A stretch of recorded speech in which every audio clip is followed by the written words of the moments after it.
महायुतीत बहुतांश जागेचा तिढा अद्यापही काही सुटलेला नाहीये। अनेक जागांवर शिवसेना अडून बसलेली आहे आणि त्यामुळे आता उमेदवारीची डोकेदुखी वाढत चालली आहे आणि हीच आज आपली स्टोरी ऑफ द डे आहे।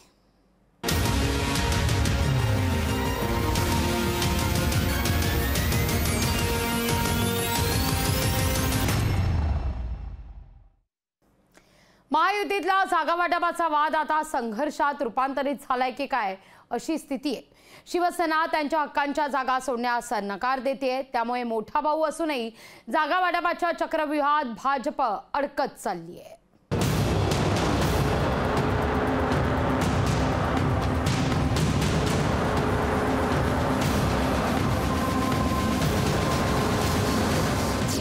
महायुतीत जागा वाटपावरून संघर्ष। शिवसेनेचा नाशिक, ठाणे, रत्नागिरी सोडण्यास नकार। जागा वाटपामुळे भाजप चक्रव्यूहात। महायुतीमध्ये मित्रपक्षांची संख्या वाढवल्याने आता भाजपच चक्रव्यूहात सापडलाय। मित्रपक्षांना लोकसभेच्या जागा वाटता वाटता गुंता वाढलाय, त्यामुळे महायुतीमध्ये भाजप, शिवसेना आणि राष्ट्रवादी असा संघर्ष निर्माण झालाय। भाजपने ठाणे, रत्नागिरी, नाशिक आणि संभाजीनगर या जागांवर दावा केलाय। या जागा सोडण्यास शिवसेना तयार नाही। शिवसेना आता थेट आम्ही आमच्या जागा का सोडायच्या असा सवाल करतीये। शिंदे साहेबांनी का सगळ्या जागा सोडायचं मान्य केलं काय?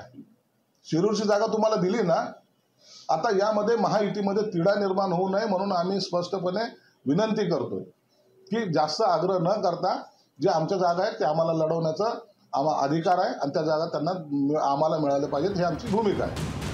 किमान 30 जागा लढवण्याचा भाजपचा विचार आहे, पण 30 जागाही भाजपला सुटताना दिसत नाहीत। शिवसेना आणि राष्ट्रवादी या मित्रांचं समाधान करावं तर भाजपच्या वाट्याला काही उरत नाही अशी अवस्था भाजपची झाली आहे। नाराजांची समजूत काढताना फडणवीसांच्या नाकी नऊ आल्याचं दिसतंय।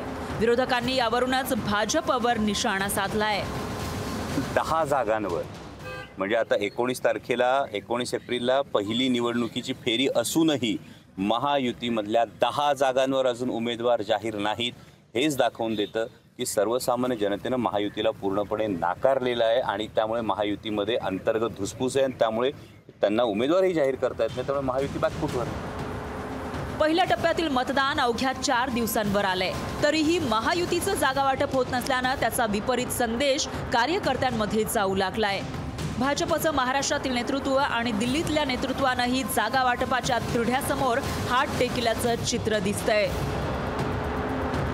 सचिन बडेसह ब्युरो रिपोर्ट, लोकशाही मराठी, संभाजीनगर। लोकशाही मराठी ऐका, पहा, जागरूक रहा।